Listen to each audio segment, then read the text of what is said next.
everybody, and booby fans everywhere. I thought I would talk to you today about this little list. I have my whole life been a list keeper. So this is a list of famous people, celebrities,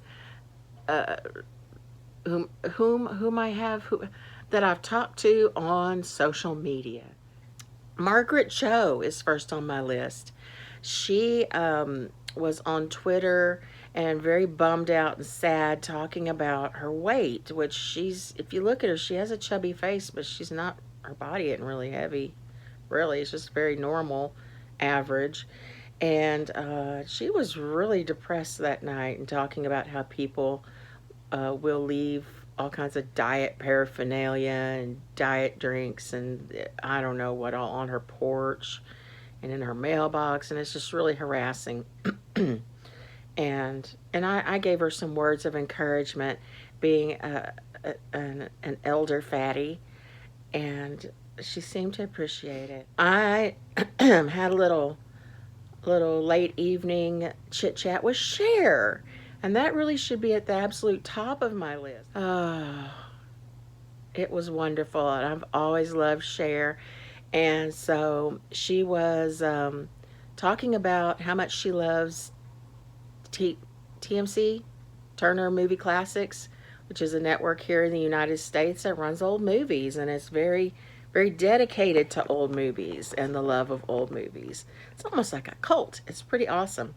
And I had not had cable television in a long time, and so I commented and said that the worst thing about not having cable is missing out on TMC, and how much I enjoyed such and such movies. And she I don't know, she uses emojis a lot.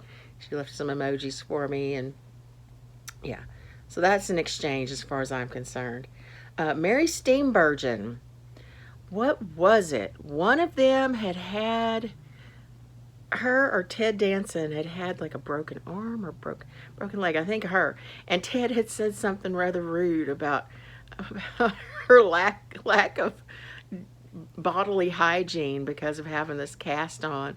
And so I had to get in there, and I don't know, I teased her a little bit or something, and she was defending herself that it had only been one day. I don't know, it was funny.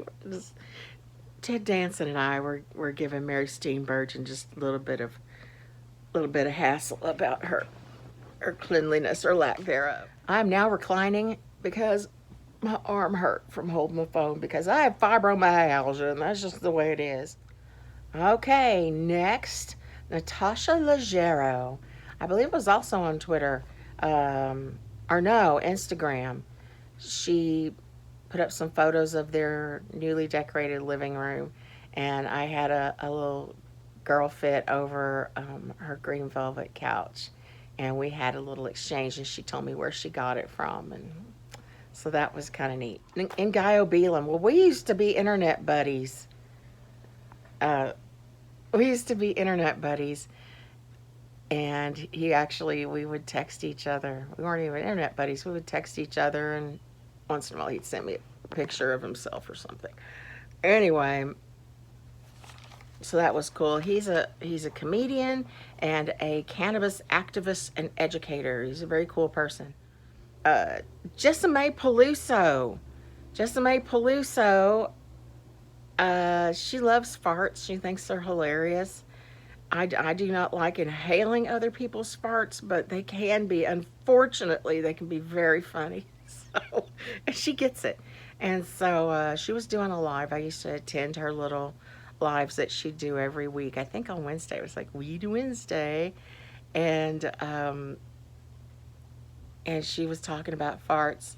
And I asked her if she was aware of, there was a couple of books I had found on Amazon that were fart-oriented, and I don't even remember if they were for children or not. I assume so. So I was telling her about the books. It was a very brief exchange, but she's a lot of fun too. And that's it. It's a short list. I don't go out of my way to talk to celebrities, but when I used to be on Twitter and kind of involved in the comedian crowd, it just happened naturally. So Cher, though, highlight of my life. Okay, bye, y'all.